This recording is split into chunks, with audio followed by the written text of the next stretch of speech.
So I wanted to take a few minutes with this video to talk about 4 interesting PlayStation 5 stories, and if you could hit that like button on the video, thank you to those that do it, and as always, it's very much appreciated. Now the stories I wanted to cover today includes the Factions 2 release date, Sony winning back-to-back, the new PlayStation Plus rewards and All-Star rewards system, and today is the day. God of War Ragnarok pre-orders are live and a bunch of details just dropped for the game. We're going to go over that. First, yes or no, have you pre-ordered God of War Ragnarok today or not? At the time of writing, I currently can't and haven't seen the pre-orders up here in Canada. I'm going to pre-order the game today, but probably just the digital deluxe edition of the game.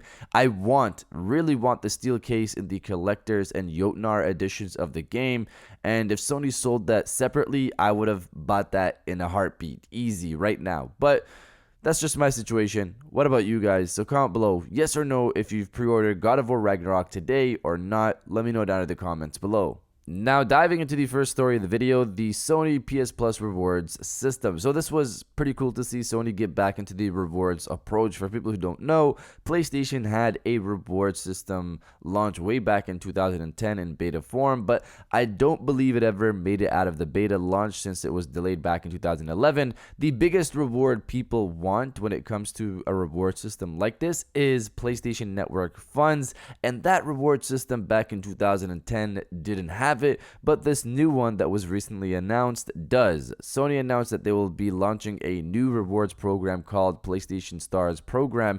Not to be confused with the PlayStation All-Stars video game, which had me excited when I first saw the tweet. This new program allows players to enroll for free, and it's launching later this year. I don't believe we got a specified time as exactly when. You earn rewards in multiple ways by checking in monthly, meaning play a game monthly, win tournaments, earn specific trophies, earn the first platinum in your local time zone, etc. Earning the first plat in your region, the plat they specify, will also give you a unique special reward according to Sony, so I guess we'll get more information on that later this year. You can use your earned loyalty points to buy PlayStation Network wallet funds and select PlayStation products. PS Plus members get an additional benefit by earning points by simply just buying games off the PlayStation Store, earning even more points. They also have another reward called digital collectibles, and Sony describes them as digital representation of figurines of iconic characters, cherished Sony devices, etc. People quickly thought these sounded like NFTs, but Sony shut that down, saying this is not using the blockchain, you can't trade or sell them, etc. Something like those digital collectibles would be more enticing if PlayStation Home existed. Earning those collectibles and then adding them to your digital homes would be a lot of fun. Besides that, I'm not sure where you view these collectibles and how you get to enjoy them outside of something like a PlayStation Home. I guess we'll see later this year when the service launches, or hopefully we get more information on it as the year progresses. Now diving into the second story of the video, Sony wins awards back to back. So this was an interesting story. The Develop Conference, which we talked about recently, and again according to their Twitter account, is Europe's biggest conference and expo for game developers. They had an award show called Develop Star Awards happen recently, awarding of course various titles. The difference with this award ceremony compared to other award ceremony, video game award ceremony, is that the time frame it follows. The awards were for games that have released in the last 12 months, not 2021 specifically or 2022 specifically, just the last 12 months. It was revealed that my game of the year from 2021, Ratchet & Clank Rift Apart, won another Best Technical Award.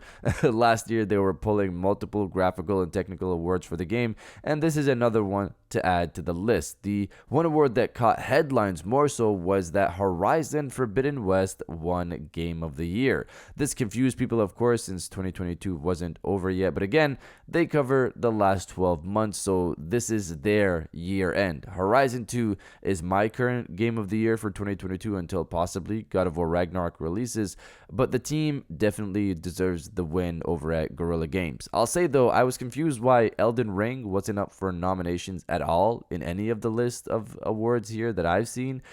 Maybe it's somewhere else. I just haven't been able to see it. I didn't see something specifying why it couldn't be included since it was released in the last 12 months. Regardless, a big night for PlayStation exclusives, but you guys let me know if Horizon 2 is your current game of the year or not. Let me know down in the comments below. Now diving into the third story of the video, God of War Ragnarok Performance news. So today is the day finally to pre-order God of War Ragnarok. At the time of writing, pre-orders have gone live in other regions. I still haven't seen them here in Canada, but with the pre-orders going live, of course, more information has come out for the game, more specifically the performance details of the title. It's been revealed that the game will have two options, as most games do, which includes the quality mode of full native 4K at 30 FPS, while the performance mode will run at a dynamic 4K at 60 FPS. I can see more people running the game at 60 FPS over the 4K 30 FPS, but for me, I'm probably going for 4K 30 just to take in all that visual detail. But I'll also add, why does this game not have full native 4K at 40 FPS like Ratchet & Clank Rift Apart, Spider-Man Miles Morales, Spider-Man Remastered, and now of course Horizon 2 also has that mode.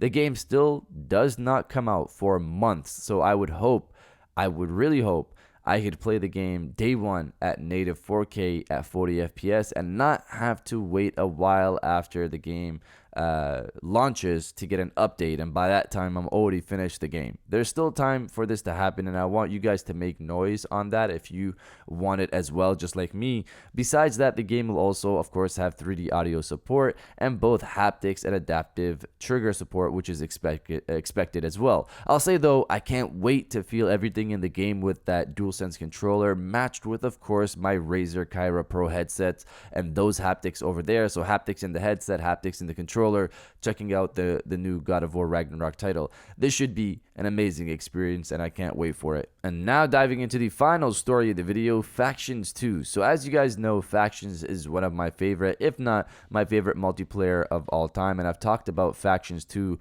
multiple times on the channel. The game was rumored to be dropping later this year alongside the Last of Us remake, but Neil Druckmann shut that down at the Summer Games Fest earlier this year, revealing that we'll hear more on the game in 2023. Hear more, not even saying a release time frame, but hear more in 2023. I do believe, however, it'll release next year and probably even early next year alongside the show.